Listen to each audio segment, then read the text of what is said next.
Okay, everybody, happy Wednesday. Big waves to you. Good to see you. I was talking, welcoming everybody in, and my line was muted. So, hello, everybody. Good to see you. I was saying, hey, MJ, how are you doing today? Masaba, good to see everybody. So, all right. The word for today, I'm going to try to get this out. So, Melinda Stevens, this is actually your word for the year, but the word is possible. Possible. You look at the definition of that, it's able to be done within the power or capacity of someone or something. And really, if you think about possible, there's a quote that went out today on myself that said, "You first must believe in yourself, right? And know that everything's possible through you." In the Bible, Mark 9:23, it says this: "If you can," echo Jesus, "all things are possible to him who believes." And I'll share my thoughts this morning, and it's just, I guess, from the heart. Is when I saw the word possible years ago, um, people come into your life and create belief that maybe you didn't have instilled in yourself. And when I was a high school principal, is when I joined the network marketing profession. And I had a gentleman who happened to be the owner of our company come into my life. I didn't know him. And he started teaching me different things about the industry. And he started giving me a bigger belief that this could be something that could be full time. It could be something that I could do if I worked hard, that it doesn't have to go away. It ebb and flows, but I can have an abundance mentality, and I can grow a business, and I could actually do this full time. But I'm not sure if I didn't have him in my life, I would have ever believed. Does that make sense? And so to me, the power of possible, is it within us? 1,000%. But sometimes God brings somebody in our life that blesses us, like myself. And that was a blessed moment that I didn't necessarily hunt for, but it taught me to believe. And today, years later, I've been in this industry full time. And I do believe this is an industry that if I were to shut down today, it would possibly pay me for the rest of my life. And that's super powerful.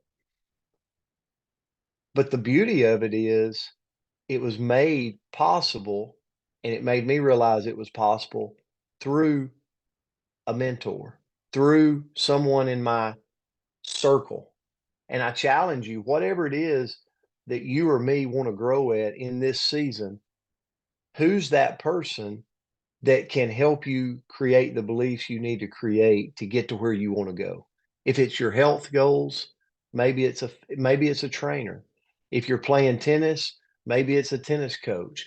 Like, I have to have someone that leaks belief in me, that gives me a bigger picture, that's been there, done it, and know that it can happen. And that to me is what makes things possible. And that was my thought around this morning in the word for this morning. So, Andrew, I'll turn it to you. Well, Coach, my lesson actually ties in really nicely with that. And you can, if you read through the chats, I think you have been that person for a lot of people because you have created and a lot that shows us what is possible. So go check out the chat. I don't know if you always see that. I know you'll hate if I read it, but go look at that because it's pretty powerful. But the quote that I found was, "It always seems impossible until it's done." And I'll tell you, it's the big things and the little things that can be that way, at least in my world. So I think about, getting your house clean. right? You walk around and maybe it looks like little monkeys live there instead of people or something. And you're like, oh my gosh, this is impossible. I'm never going to make it through all these dishes, right? But then you just sit down, you hunker down and you get it done.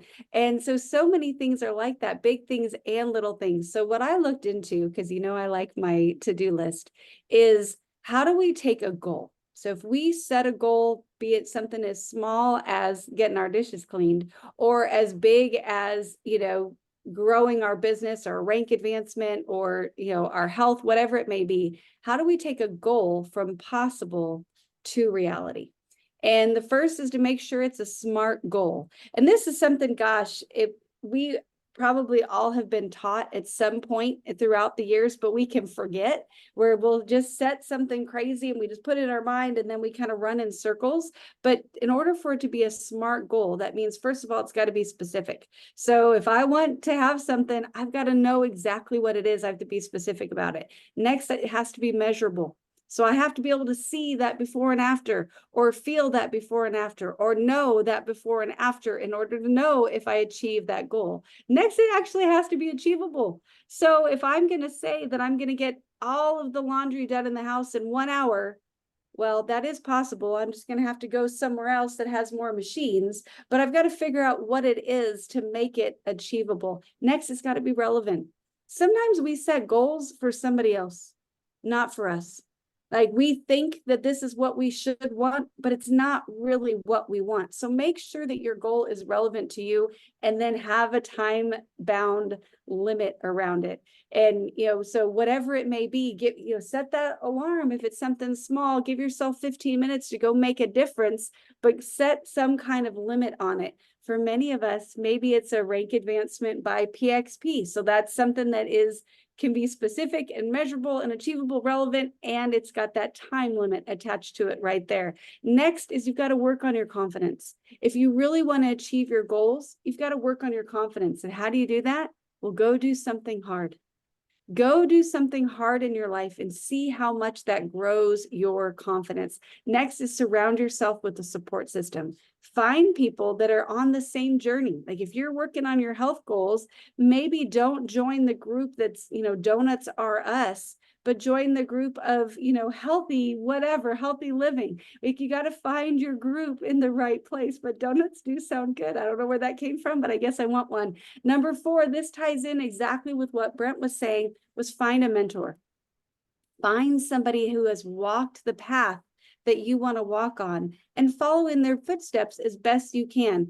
Ask to pick their brain, ask to see what you can learn from them, and try not to be a pain in the butt throughout it. And make sure you're being coachable throughout the process. And then lastly, if we want to achieve our dreams, we got to keep dreaming. And sometimes we can shrink our goals, and we can shrink our dreams, and we can shrink our world because we've stopped dreaming. But we need to sometimes slow down and start dreaming again. But while we're dreaming, we've got to get to work too. So short and sweet this morning, but hopefully y'all found a little bit of value. And happy anniversary. Oh my goodness, Valerie and Joe. I couldn't come up with the last name right there, but happy anniversary. Valerie and Joe, happy anniversary, guys. We love you. We appreciate you. Happy hump day. Happy Wednesday. Have a great day out there. See you tomorrow. Love you guys. Have a great Wednesday. Have a great day, everybody. Everyone. Thank you. Have a great